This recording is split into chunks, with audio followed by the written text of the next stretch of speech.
Hi, everyone. We have a very special announcement to share with you.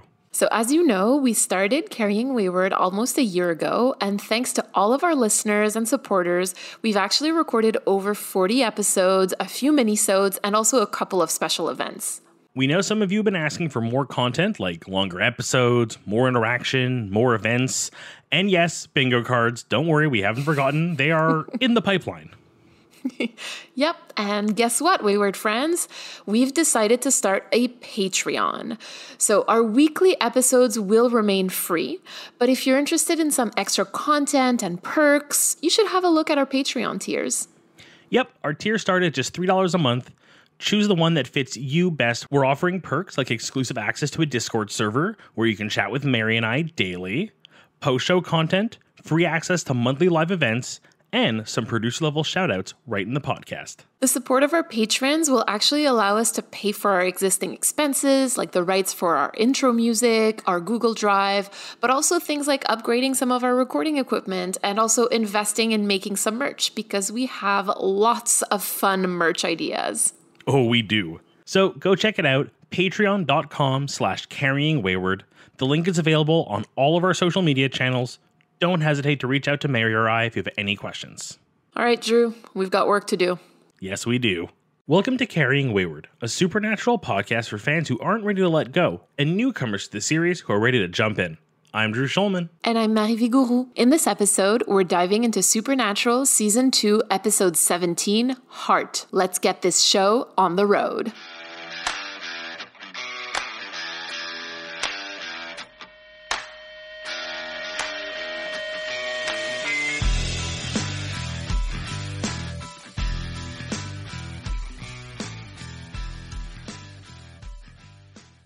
Hi, everyone. Due to the nature of this episode, we will be discussing domestic violence throughout. And during the voicemail, we do bring up the subject of suicide. If that's not something you're in the headspace to listen to, you can feel free to skip this episode or come back to it when you're feeling better. But more importantly, take care of yourselves. Thank you. Okay, this episode kind of surprised me. Really? How so? I did not think our introduction to werewolves would have me on such a bizarre emotional roller coaster throughout all of the episode. You know, this is one of those episodes that just hits you right in the feels. Shall I recap it for everyone? I'll count you down. 3, 2, 1, go. We open on a bunch of women hanging out at a bar. Drunk coworker/boss tries to get a ride home. Slyly, she ends up calling him a taxi. Creepy ex shows up, just women in bars being made uncomfortable by men. That's what men do, apparently. Next day, work finds boss mutilated, dead, heart missing. The brothers are clearly, they know what's going on. It's obviously a werewolf. They're ready.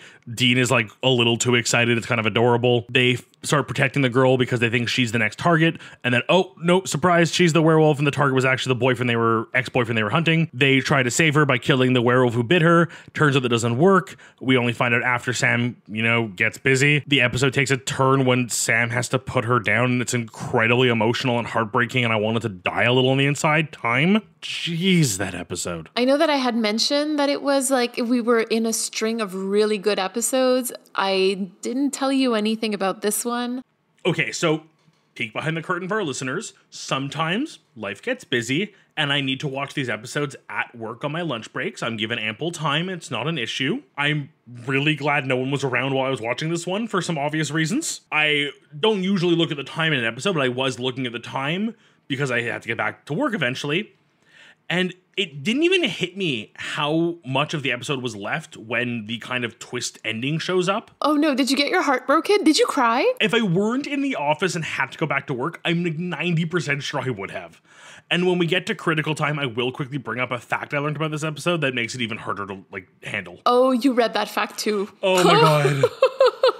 We'll save it for critical time, but we'll get there. But for the long game, any things to keep in mind? This is our first instance of rock, paper, scissors with the boys. So a little bit of levity there. That was a fun moment. We're also introduced to werewolves, very obviously. And the brothers also discuss a possible cure for lycanthropy, which is kind of important because it shows up in a much later episode. Before we move into story time, I just want to get a few questions on the table. Okay. Is this very much like the lore for werewolves moving forward. Like, you kind of hinted a cure may be a thing down the road.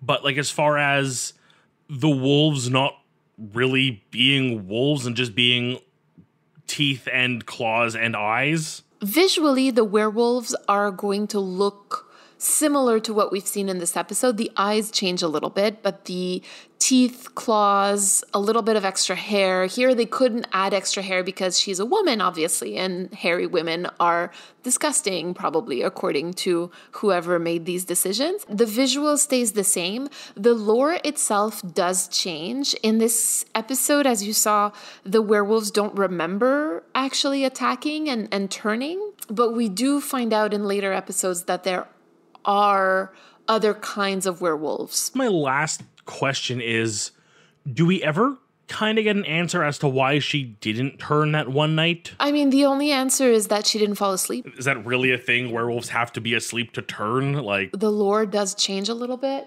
Let's just say that I wouldn't pay too much attention to the lore that's been presented to you today. I'm happy to hear, because I will admit, for as much as this episode like scores points, I did not love our representation of werewolves in this one, and I'm looking forward to getting to meet more werewolves down the line and hopefully have them better solidify their lore. Shall we move on to story time? Let's jump in.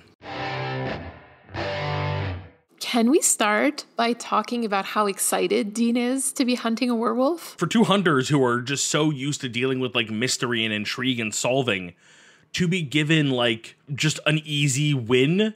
Like, I mean, obviously we learn later on that it's not as easy as they once thought it was, and we see that in a few different ways. But the fact that it's like, we know what it is, we know it's evil, we know how to stop it, bada bing, bada boom, Bob's your uncle. I can definitely see the excitement, especially like we are deep into season 2 and we've never really seen werewolves, right? So like this is exciting for Dean, and I think it's meant also to convey a sense of excitement to us, but I really did not see it as a good thing. Really? When you stop to think about it for a second, like, it's really sad because Dean is talking about it as if he's talking about, like, I don't know, seeing like a dog down the street or like something a bit more special, I guess, like I don't know, like a dolphin or a bear or I don't know.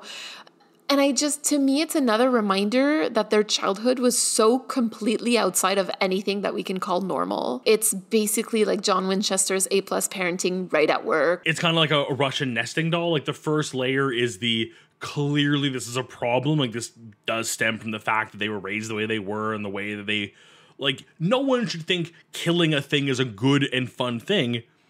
But then, like, the layer below that is well, we already have to do this to help save the world, to protect people. At least it's an easy one. It's an in, it's an out. There's no questions. It's simple. Ultimately, you're right. It's not something that we should be happy with, but in the world that they're kind of stuck living in due to so many factors, I can understand why it's kind of like an easy one. Something that he was also very stoked about, or that he said, like, he was explaining why he was excited. He says that, like, the werewolf is basically like, and I quote, human by day, freak animal killing machine by moonlight. Obviously.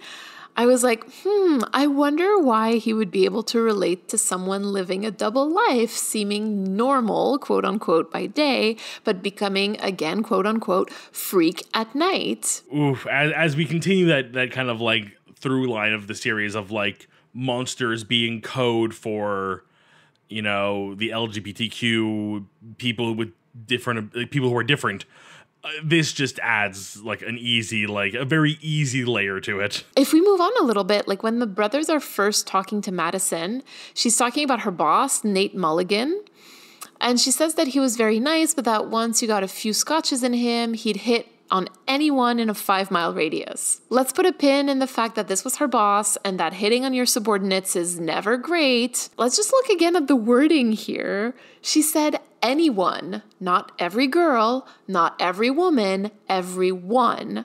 And then there's a very like heavy look from Sam to Dean, where Dean is just like smiling and, you know, kind of bumbling, I guess. And Sam is like, yeah, I know exactly what you mean, actually. It's a great point, but I feel like I should really specify. Dean is just staring at her chest. Well, I mean, he's being Nate Mulligan, because, like, again, hitting on your subordinates, not cool.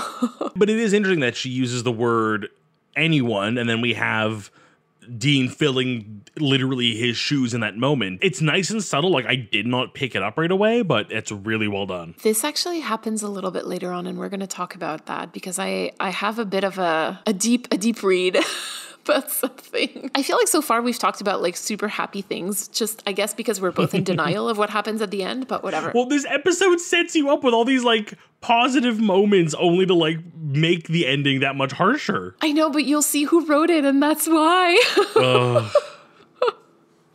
So let's talk about rock, paper, scissors. Like, tell me how you felt when you saw that. It's just such a brotherly moment. It really is adorable. I'm choosing to believe the reference they make in that moment is a Simpsons reference. Because literally that is a joke in The Simpsons from way before this show aired, which is Bart and Lisa playing rock, paper, scissors and their internal monologues. And it's literally just Lisa going, oh, Bart always chooses the exact same thing, so it's easy to win. It literally, in that case, it's rock.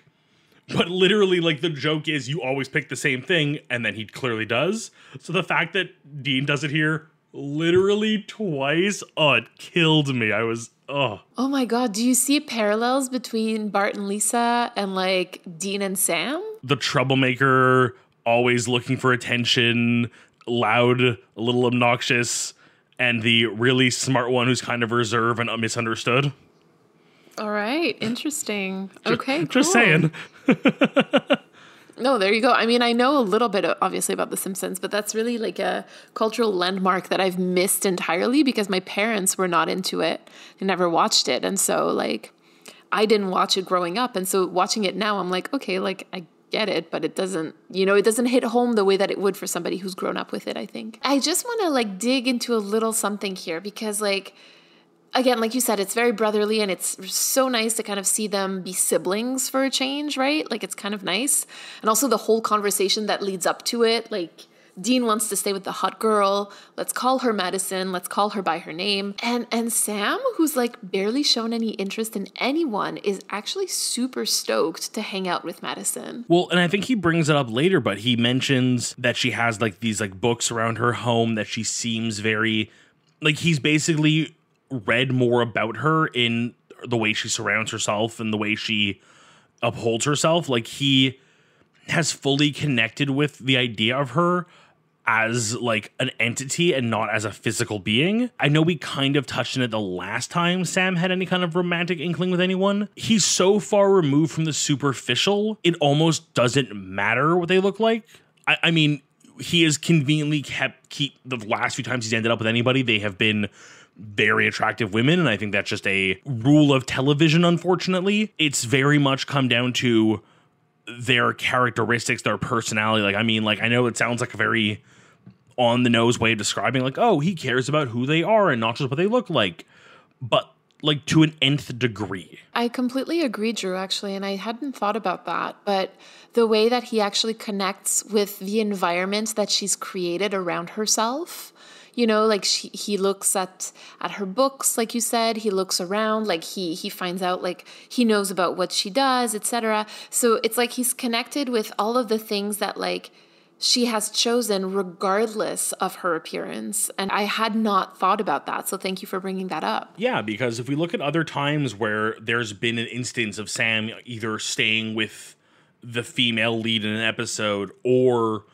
having the opportunity for romance, the only times it's really come up, I would say, are this episode and the one with the creepy painting. Providence. Providence, yes, thank you. Yes. Even there, he falls for her because of their conversation, because of he's basically forced on the date. He does not want to go on the date because he doesn't know anything about her. Once he gets to know her and realizes, oh, you are not just a person, you are a personality, you are an intellect, you are someone to know, that's when he can connect with them. And I kind of see this running with Sam is that he's not very superficial. Like, it almost doesn't matter. He needs to have something to grab onto first that kind of like connects him to the person. And then he can kind of start to like learn and unravel. For him, I guess, like his sexual attraction to the people that he's interested in comes more from knowing about them than from their physical appearance. In my mind, like from what we're seeing, like I definitely see Sam on the asexuality spectrum. Shortly after, we find out that Madison is the werewolf. I want to like ask you, because I find that scene is like really heavy. Like it's a tough one for me to watch, but how did you feel during that scene where Sam ties Madison to the chair and like waves his gun at her? Okay, so to answer your question, I felt icky. It was like a really unsettling thing. It didn't feel like Sam. I think the issue with it is kind of I don't want to go too much into the critical time, but I think it's a writing issue more than a story issue in this case. Sam would believe her right away. Like, Sam would say to her, like, oh, you attacked me, and like, you're a werewolf, and like, here's the evidence. And she'd like be like, oh, you're crazy. And he'd be like, you really don't remember. Like, he would come down to her level a lot quicker and be like, wait, we have to figure this out.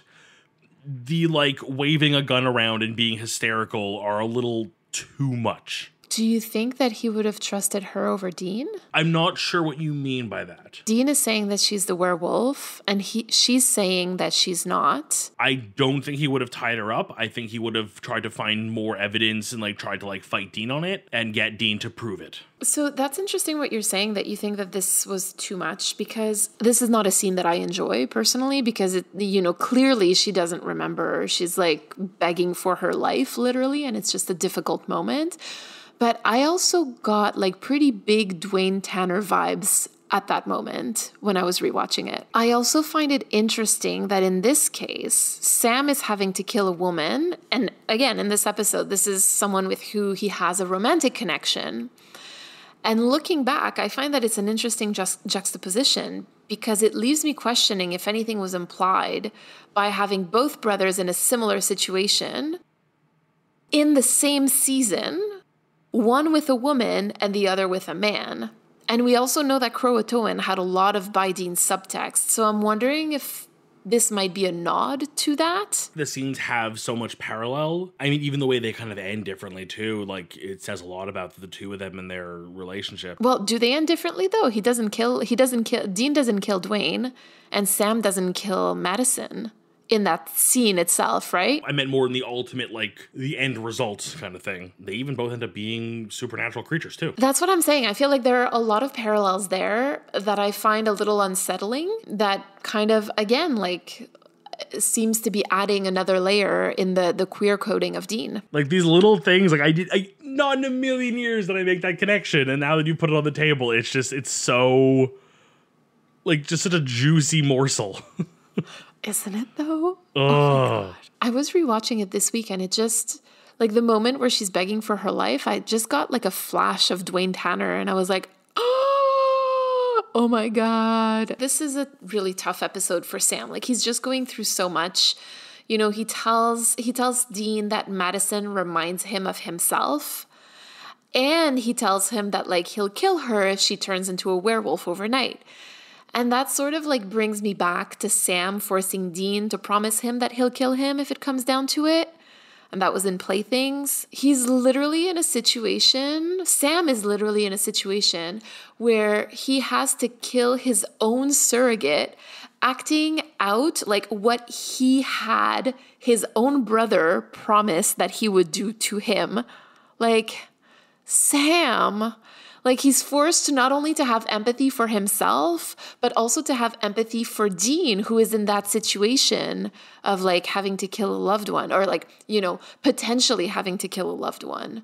And it's, Sam. The moment when it became obvious that's what it was going to turn into, like, when she asks finally at the end, my notes were very, like, oh, the tables have turned, Sam, now you have to know what Dean has to go through. And then it, like, came down a little, and I was like, oh, God, you have to go through what Dean has to go through, potentially. Ugh. I want to do something here, because I thought that it was really such an amazing observation. So I'm going to shout out our friends over at On the Road with Supernatural. If you're not listening to their podcast, you are missing out. You should definitely be subscribing to their podcast.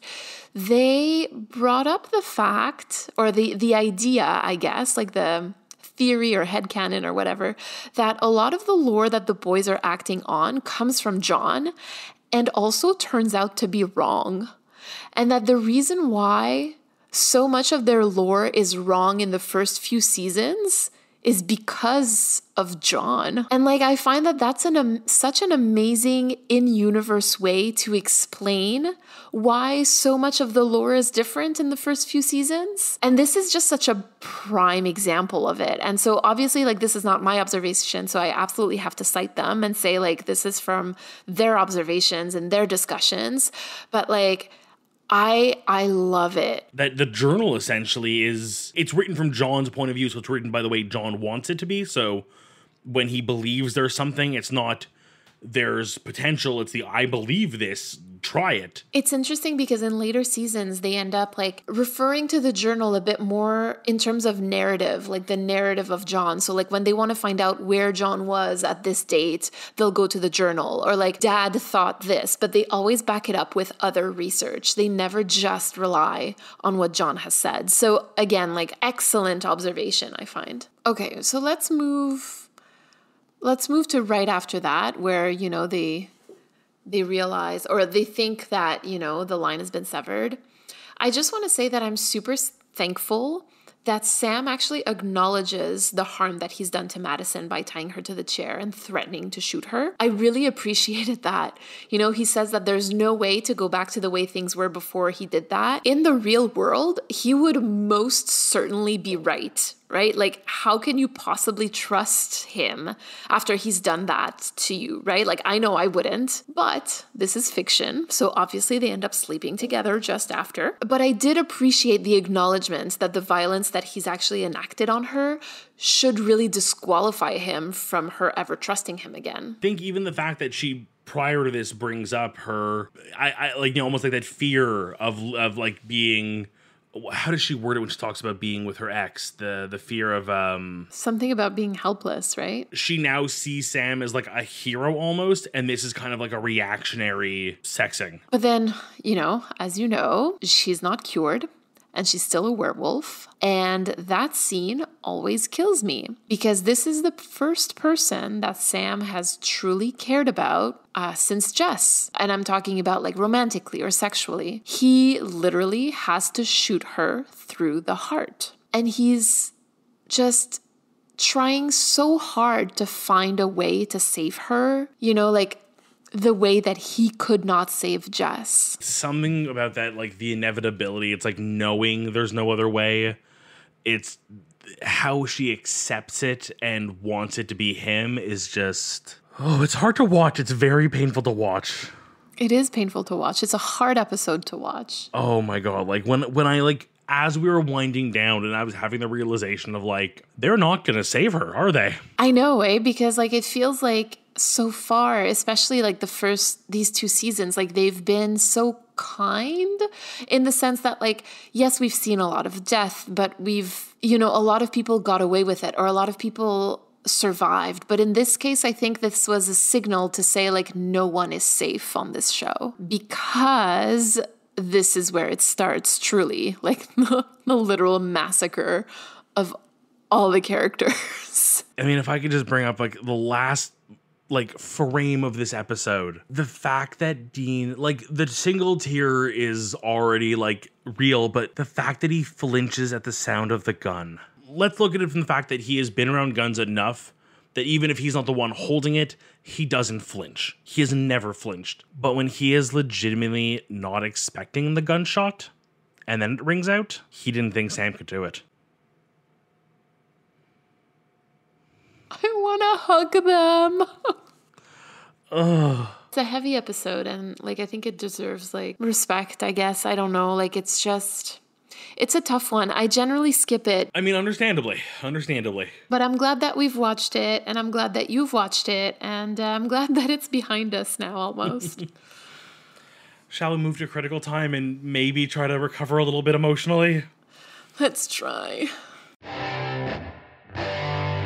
In this lovely episode, who do we have to thank as our writer and director? The writer is Sarah Gamble and the director is Kim Manners. Just as a quick reminder, this season Sarah Gamble wrote Bloodlust, Crossroads Blues, and Houses of the Holy. And Kim Manners this season directed In My Time of Dying, Children Shouldn't Play with Dead Things, No Exit, and Houses of the Holy. We're getting those episodes like Houses of the Holy that are heavy, like that was a heavy episode. This is another heavy episode. This is the beginning of the massacre of all of the characters, and Sarah Gamble will be one of those writers who will be heeding the charge of killing off so many of our beloved characters. I did want to pull up like one fun fact and one less fun fact, I guess. The fun fact was I like the detective names they choose this episode are Landis and Dante, who were the directors of Howling, a classic werewolf movie, and An American Werewolf in London, probably the best werewolf movie.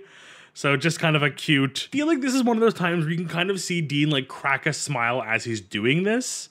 Like, he knows full well who he's referencing. Like, it's one thing to make the reference, another thing to be like, I'm so proud of myself for thinking of this. He is so proud of himself, and I loved that moment.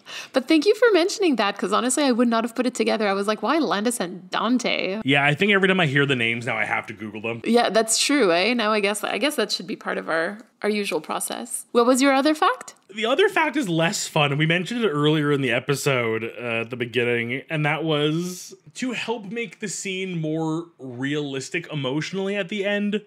The tears are completely real. For Jared, he was legitimately remembering like a terribly like heartbreaking memory of like putting down his dogs. The response, like his pure raw emotion was so strong that Jensen having to just see him bring up those memories made him cry. Like, if there isn't a level of like sweetness and brotherhood in like these actors and their relationship as actors, that is it right there. I didn't know that Jensen was actually just crying in response to seeing Jared like that. That just makes it so sad.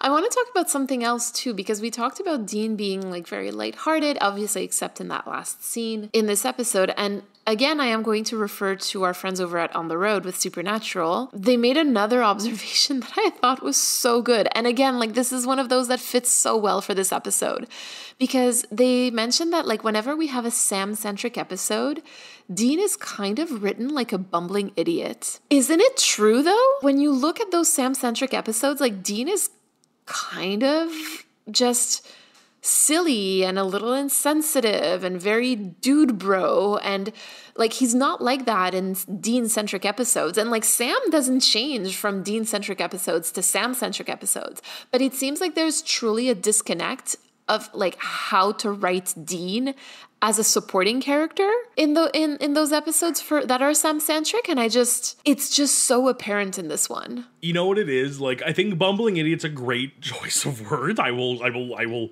like, I want them in like gold gilded letters like on my wall somewhere. But it's the energy he gives off, and I think this episode became the most apparent. Dorky older brother energy. Very much so, but he was like that also in Nightmare, you know, like where he's like eating the hot dogs, and even like it's just, and to a certain degree also Tall Tales, where we saw like the difference between how they see each other. It's particularly apparent in the first few seasons, not so much later, partly because most of the storylines go to Dean and not to Sam, you know, for better or worse. The last thing I guess I wanted to talk about, Critical Time, before heading it over to you, is Madison. Her character allows the writers to explore some like really deep and dark and real themes, particularly like gaining back control of your life after an abusive relationship or after a random act of violence, you know. Obviously, the depiction is not perfect, but I honestly didn't hate it. I mentioned earlier that I was really happy that Sam tells her that after what he did to her, he knows that,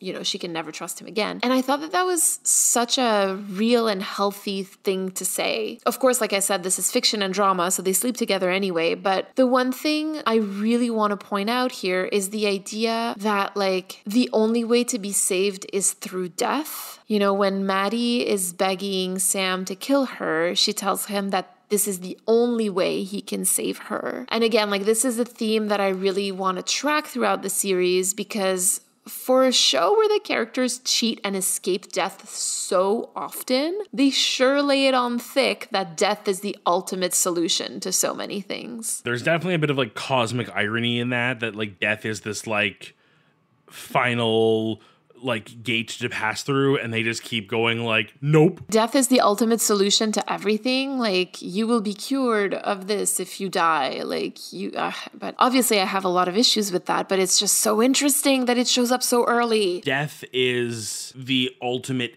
ending, and they're just not being allowed to end. I don't like it. No, I don't either. Did you have any lore for us about werewolves at all? I feel like another problem with the werewolf lore is it spans so many cultures and histories. We have evidence from the Middle Ages. We have, from antiquity as far back as like Rome and Greece. We have stories of lycanthropy being like, some cultures have changing into animals being a positive thing, and then some have that's where it got corrupted and became the werewolves we know today. So it's a corruption of, indigenous people's beliefs. There's just a very wide gamut, and I think I want to see where the show takes it more to be able to better critique it as we compare it to modern examples. I think if I will share one thing here, there are examples as far back as like the Middle Ages and a bit more of classic antiquity. There is evidence of laws being written in a way where like denotes the fact that like werewolves and people who can change shapes into other animals exist. I really like the idea of thinking like there's the lore is just so a staple of community and such a staple of like a people that their system of law has to like entangle with it. But I love that, because that means that to a certain degree, like, werewolves were, like you said, a part of the people. They weren't separate from them. Like, you think of like these stories of like demons and monsters and gods, and it's like no one was writing like the town charter to include the like, and if you're a Wendigo, your house has to be this big. Like, here they were including things like, if werewolf, do the following. Like, that was part of the system. Well, there's your fun little werewolf fact for the day. Shall we see what our community has to share with us this week? Yes, we shall. This week, we have a message from Naomi. Hey guys, I'm a bit late to the party. I just finished listening to Salvation and I have thoughts, which I'm going to share. So, I'm just going to say it. This does get pretty dark and I'm so sorry, but I feel that I need to express my thoughts, so I'm going to do it. So I want to join in on the conversation around Dean's reaction to John's goodbye and Sam's thanks for everything little speech, and why he had such a different reaction to both of them. So when John says goodbye, it's kind of an inevitable fact that John's going to leave. Like, if we look at just what we know from the first season, John is a very absent father. He is impossible to get in contact with. He only shows his face to the boys when he wants to show his face to the boys. I mean, Dean was on his deathbed and John didn't show up. Like, that's the kind of father John is. If we look into what's revealed in later seasons, I have things to say, but I'm not going to say them. It's just an inevitability that John's going to leave, and Dean knows that. So for Dean to be very blasé about John's farewell kind of fits. And with Sam's thanks for everything speech, personally, I think his reaction is very, very fitting. So this is where things get dark. I'm so sorry. I view Sam's little, hey man, thanks for everything speech as a random declaration of love masked with a very macho, I can't show my real feelings kind of vibe. And anybody who has either lost someone from taking their own life or has been down that path before, they would know that one thing that people tend to do is a random declaration of love. And that's what I think this was. Not so much that Sam was going to go into that building and end his life, but more that Sam was more than okay with his life ending that day. Like, he would do anything he could to kill the yellow-eyed demon, even if it meant that he died in the process. And so Dean's reaction to that is very, very fitting. He raised Sam. He was basically the parent to Sam ever since he was, I don't even know how old. Like, Sam has always been parented by Dean. And so Dean's reaction to hearing that is what I can only imagine a parent's reaction to hearing that their child wants to end their life. You know, not so much the aggressiveness that I'm sure parents would probably not show their child, but in terms of a brother-parent combination, if that makes sense. And I mean, anybody who has sat and cried through multiple episodes or seasons of Supernatural will know that mental health and trauma play a very big role in the boys and their lives. I could count off many times that these boys seemed to be okay with their lives ending. That is very concerning, and they should see a therapist or more. It's terrifying. So I think that's why Dean had such a reaction. He doesn't want to lose his brother that he raised, especially in such a way that is really, it sucks. I'm so sorry. I really hope this made sense. And I love the podcast, and you guys are awesome. Bye. Just going to pick out one little line from Naomi's voicemail and reiterate what they said. Everyone see a therapist. Yes. Everyone can benefit from therapy. These boys, more than most, but everyone can benefit from it. That is accurate. That's very true. Let's break the stigma. Let's all go to therapy. Oh yeah, some of my favorite conversations happen with a therapist. Like, it's heaven. To go back to Naomi's voicemail, they were right in saying it's a bit of a dark topic, but it's true. I mean, I had that exact feeling watching that episode, and I think they put it into very, very good terms. I've said this about Sam a few times, and even Dean a few times, is they kind of constantly feel like they're ready to give their life for the cause. What I've heard some people refer to as like passive suicide, where like you're not actively trying to end your life, but you're like, meh, today's the day. Yeah, like I'm gonna do this thing that'll probably get me killed, but it's not me doing it on purpose. Which I think just reiterates Naomi's point oh so well regarding why the goodbye was so much more emotional, even though it wasn't necessarily a goodbye, but it very much felt like one. Naomi, thank you so much for your message. I have to say that I loved that you started your voicemail by saying, this is gonna get dark. It was kind of you to prepare us for this. Unlike this episode. Unlike this episode, exactly. That really pulled the rug from under us.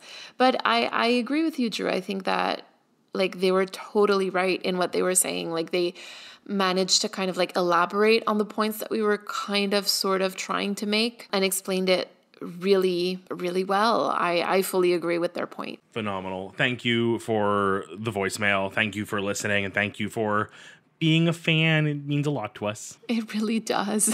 Truly it does. Thank you for your message, Naomi. Shall we head on down to the crossroads? We shall. Would you like to get us started? Sure. I will wish for something very inconsequential. I didn't like when Maddie emptied out her underwear basket in front of Sam. Okay, we totally didn't go over that, which I think is fine, but like, oh, what a weird moment. Well, because it's not important to the story, because literally it could be removed and it wouldn't matter. It doesn't do anything for her character at all, except make her look very sexually aggressive, which puts Sam off because he, as we discussed, like he was interested in her books and she's there like showing him her underwear. Like, I don't know. I just thought that that was such a, like a strange moment, like such a disconnect in like how Sam would like to be connected with and how she was trying to connect with him. And like, I mean, that happens in real life, but I just like, again, this is fiction. Like, you know, give us something that feels a little nicer for Sam.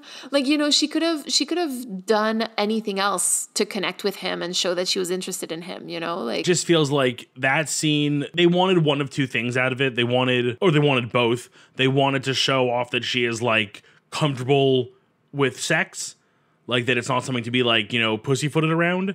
And they wanted the Sam being uncomfortable bit.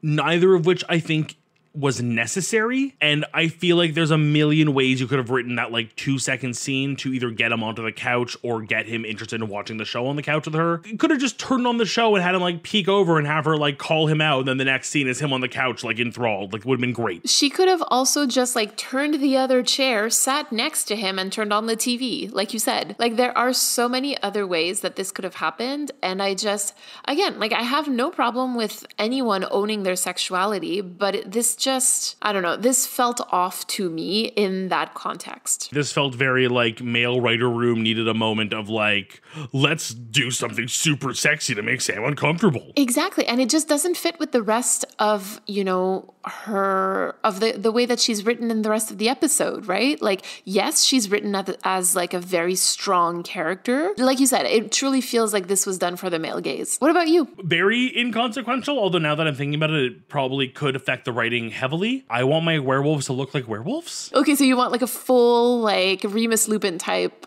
transformation. I want something between like, you look like a wolf and you look like a monster. I want something there.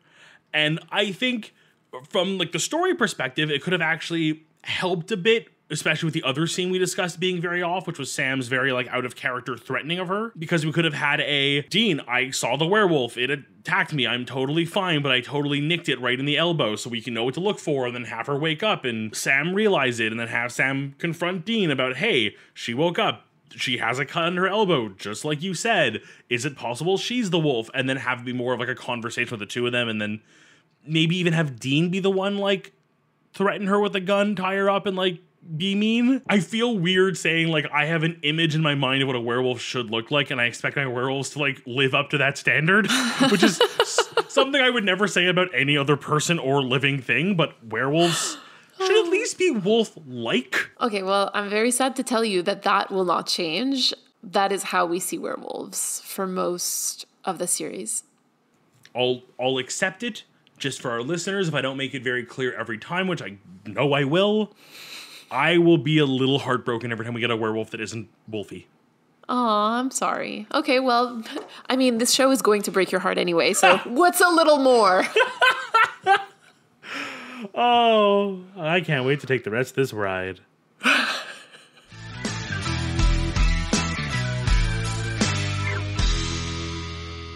You've been listening to Carrying Wayward, a supernatural podcast produced by Rochelle Castellano, hosted by Drew Schulman and myself, Marie Vigourou. This week, we'd like to thank Naomi for their voicemail. Help us keep the conversation going. You can send us a voice recording at carryingwayward@gmail.com. You can also follow us on Twitter, Instagram, TikTok, and YouTube using @carryingwayward. Make sure to leave us a rating and a review on Apple Podcasts. We really love to grow our community. And don't forget to join our Patreon for perks and extra content. You can use the link in all of our social media bios or go directly to patreon.com/carryingwayward. And until next week, carry on, our wayward friends. Mwah, mwah. Welcome to Carrying Wayward, a supernatural podcast for fans who are ready to let go? Are you letting go? I quit. This is my moment. No! Oh my God, brain.